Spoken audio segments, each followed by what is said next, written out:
Hello and welcome. This is Mary Sheila Ganella. Welcome to my Occidental Nutrition page. I'm thrilled you're here, and I am thrilled to have my dear friend and colleague, Marcella Friel. And Marcella Friel is a natural food chef and EFT practitioner. Today we are going to talk about the secret wisdom of sabotage and just really dive into that topic when it comes to your health, and when we all know when we are sabotaging our health, our goals, our weight loss journey, whatever it is. So we are going to dive into that today. So welcome, Marcella. Super happy to have you here. I'm really excited to have this conversation. Great, great. And just as a little preview, Marcella and I have been friends since about 2011. And we met while both teaching holistic nutrition, and I was teaching holistic nutrition, and so was Marcella as a chef, and I was a nutrition consultant teacher.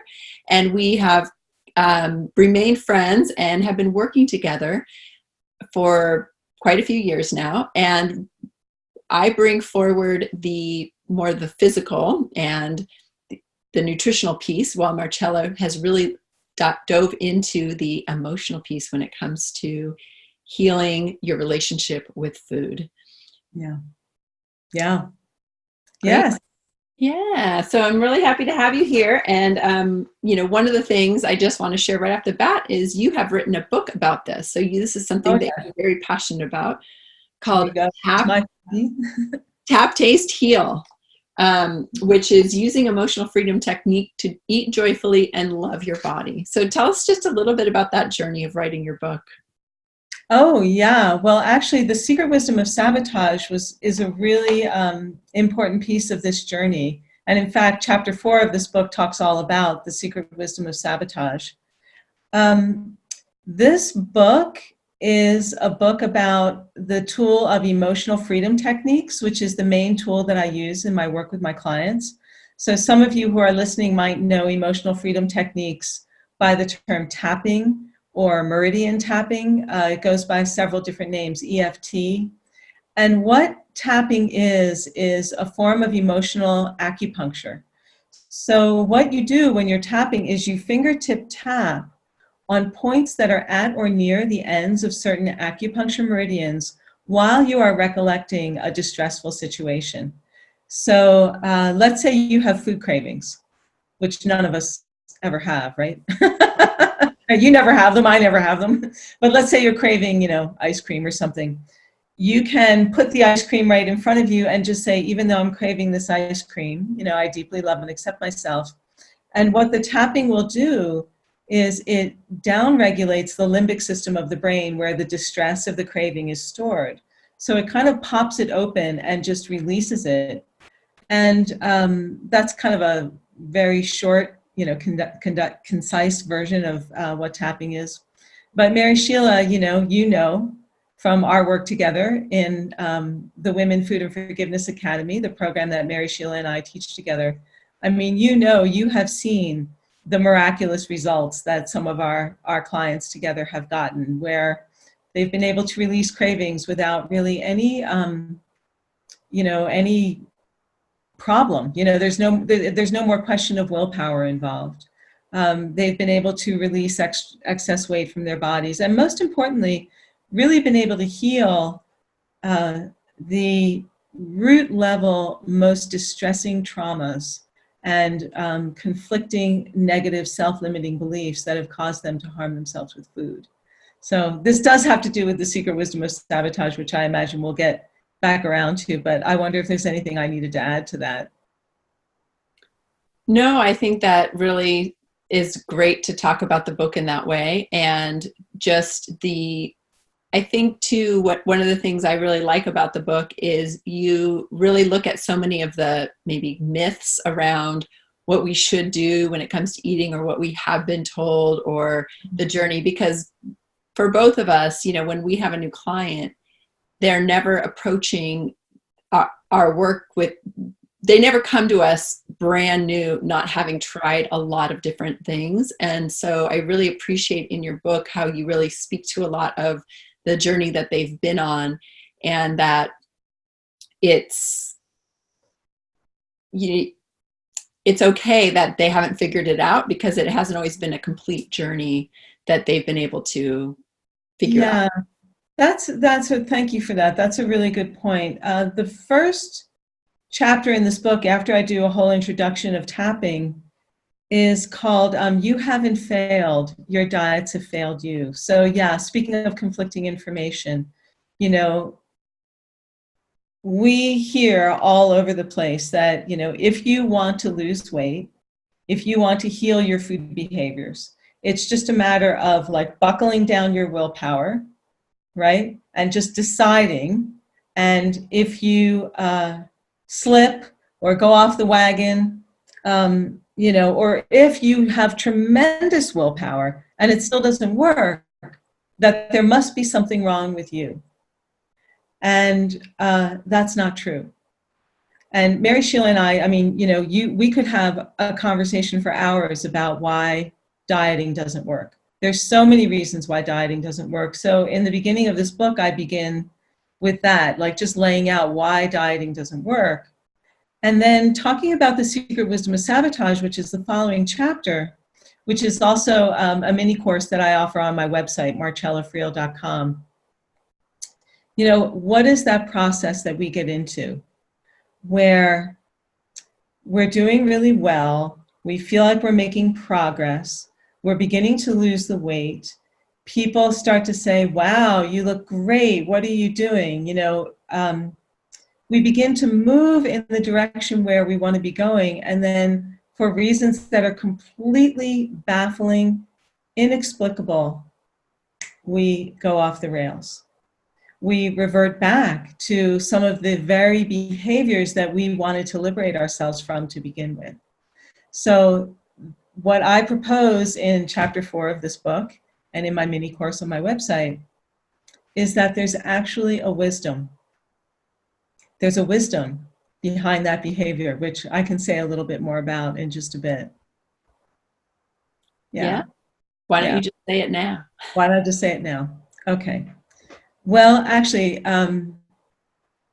okay, I'll say it now. So I heard something that a tapping practitioner said one time that really, really struck me. And I'm going to paraphrase it, but essentially he said, the most profound impulse that we have as human beings is to remain consistent in how we are identified in the eyes of other people. So I'll say it again. The most profound impulse we have as human beings is to remain consistent in how we are identified in the eyes of other people. So let's say you come from a family where you are one of 3 sisters, and the oldest sister is the pretty one, and the middle sister is the smart one, and you are the chubby one. Okay, so that's perhaps how you've been identified inside your family of origin. So then, if you think about that, what happens if you are no longer the chubby one, right? What happens if you start to actually lose the weight and your body shape changes? And then everybody around you has to shapeshift their relationship to you. And you internally have to recalibrate, you know, your relationship to them. So who are you if you're no longer the chubby girl? Who are you if you no longer have a dynamic, for example, with, you know, your mother, where she's constantly commenting on your body and how much weight you've gained or so on? So in this chapter and in this work, I identify those kinds of arrangements as contracts, essentially. They're unspoken agreements that we make with people in our world, people in our tribe, where you're going to play this role and I'm going to play this role. So the secret wisdom of sabotage is that essentially we sabotage ourselves. And I can't even call it sabotage, really. We slow ourselves down, might be a better way to put it. But we sabotage ourselves when we start to feel that the transformation that we are creating in our lives is growing past the boundaries of how we have habitually identified ourselves, especially in relation to other people. So in the tapping work that I do, I actually help you release on a neurological level and on a nervous system level. Release the distress of needing to conform to that old identity so that you can actually begin to relax and feel safe and feel comfortable forging a new identity of yourself as a healed and transformed woman in your world.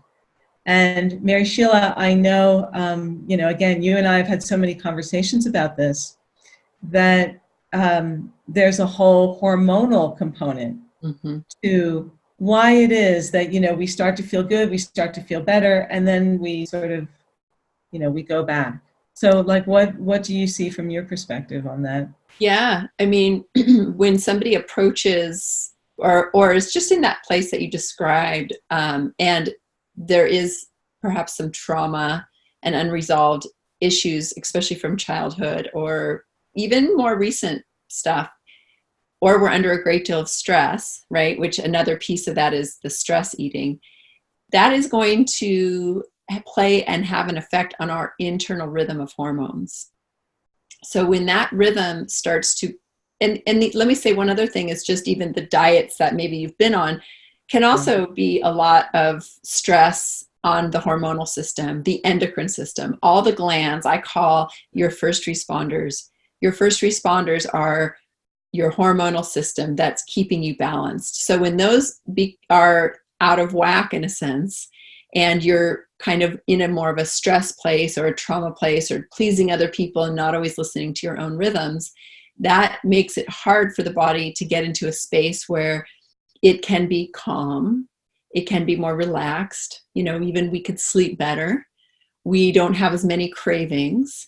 And then over time, the hormones shift in a way that like insulin is able to settle down. And that's when we're able to lose weight, if that's the goal. So there's a whole, if we look at the emotional and we're able to calm that down through our, through tapping and through really looking at those things and creating new contracts. And then we look at, okay, how can I honor and nourish and recalibrate and balance my hormonal system internally so that it too, if you think about, again, all of your hormones are your first responders. First responders need to rest. They can't be working too many hours. They're doing pretty good. Usually they do more than most of us do on a shift, but they also have to rest. So we need to learn how to honor those. And so that's where bringing in the physical and bringing in the emotional really work together. And they're really, it's kind of it's really a continuity, isn't it? It's really a continuum. Like you have traumatic experiences or self-limiting beliefs and how that literally shapes the brain and how those beliefs and experiences will dictate to the physiology, will dictate to the hormonal system. We'll say, okay, adrenaline, you're on. Cortisol, you're on. Okay. Oxytocin, no, forget it, like we're not going to do that, like it actually is it really is the emotions and the beliefs are really a driving factor of how the hormones activate or don't activate. Is that true? Am I in the neighborhood here? Absolutely. So if I catch what you're saying, I mean, even just thinking things and maybe ruminating over different stories that we have are going to create hormonal responses on the inside. Yeah. And so in the essence, it's about really unwinding a lot of those core beliefs. So the thing that you and I have been blessed with in our work together is that we've really seen many women actually breaking through these patterns and these cycles and being able to reset their self-limiting beliefs into beliefs that really serve them. And then having the hormonal system, the endocrine system follow suit. And what do you think have been some of the more remarkable transformations that we've seen? I mean, we don't have to name names, but, women who have struggled for decades. Yeah. When the pieces of these puzzles start to come together, then there's actually the possibility for forward progress. You're What doing comes to great. mind for me, Marcella, is first of all, women that have done a lot of different dieting and then bringing them back into nourishing their body on a daily basis that begins to calm the nervous system, having meals versus snacks and making sure that meals are balanced, and what that does even to the nervous system, to just say, oh, okay, here you go, body, like let's get some nourishment in there. And then, so that's one of the things that I do, is just really look at what they need and who they are, and even anything else that's going on. So what are the right foods for them and their constitution? And then when you work with somebody like that, so we might be thinking about the same person, what would you say would be some of her successes? Well, that's interesting, starting with the whole idea of eating meals versus snacking and establishing that continuity. And again, here's one of these places where sabotage can kick in, right? Where I've been eating really good meals, and then I start to feel good, and then I almost start to feel too good.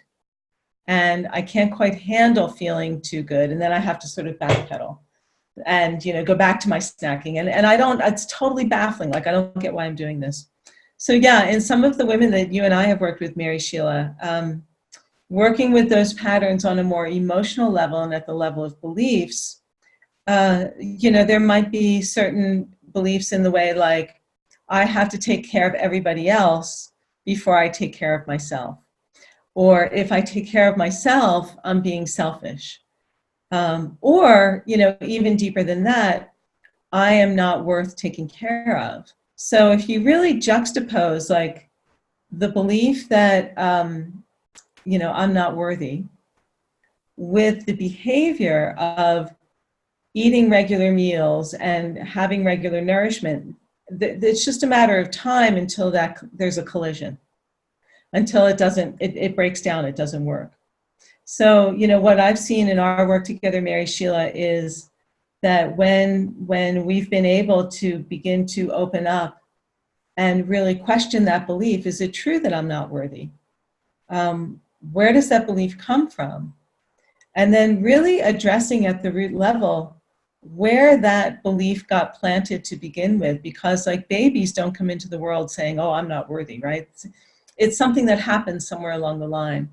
When that opens up and it can begin to transform, then the whole thinking process, the neurological process, the nervous system, everything can get on board with, yes, I actually deserve to have regular meals. And having regular meals actually feels much better than snacking. And then at that point, the hormones begin to line up around that. And whatever body weight has been holding on as a result of, the stress of that belief that I don't deserve, the body weight just says, okay, great, my job is done. See you later. I mean, we've had clients lose like 40, 50, 20. I mean, we've had clients lose a significant amount of weight. We've had clients really not lose very much weight at all, but not be concerned about it anymore. And that's another thing that can happen, where it's like, I actually really just love my body the way it is. And I'm trusting that when the weight loss needs to happen, it will happen when the time is right, Yeah. So whether the weight loss occurs or whether it doesn't occur, there can be peace of mind either way. Exactly. And just a different relationship with food, with eating with other people, however that looks, so that it just adds, again, another layer of calm, another layer of, gosh, I don't want to have all that stress around my food every time, every day. Right. Yeah. Yeah. And then I want to feel more nourished. I want my body to get what it needs from food. Which is ultimately the goal. I mean, the food has the potential and the power to heal our body. And it's about using it in that way. And also, the other part of healing our body is loving who we are, right? And that doesn't come easy for everybody. We all have our history. We all have our stories. So. Right. But who are you if you don't have those stories? Like, we have our history, we have our stories, but they actually can be rewritten. we can't change what happened, but we can change our relationship with what happened such that we don't have to keep punishing ourselves for somebody else's unconsciousness. That's one of the things I like to say to my women a lot. Awesome. Yeah. Great. Well, thank you so much, Marcella. And so I will have the link to sign up for Marcella's mini course, the Secret Sabotage, or am I saying? Wisdom of Sabotage. The Yeah. Wisdom of Sabotage underneath this video. And you can find out more about her by going to her website, grabbing that, and then you'll be connected with Marcella, who you'll be lucky to have that connection. Thank you so much. Thanks, Mary Sheila. This was really fun. You're welcome, and thank you for watching, and feel free to subscribe to the channel and get notified and share this with anyone who might value from this. I think we all know people that have that struggle, and really the more support you can give to yourself, the better off. So thank you so much.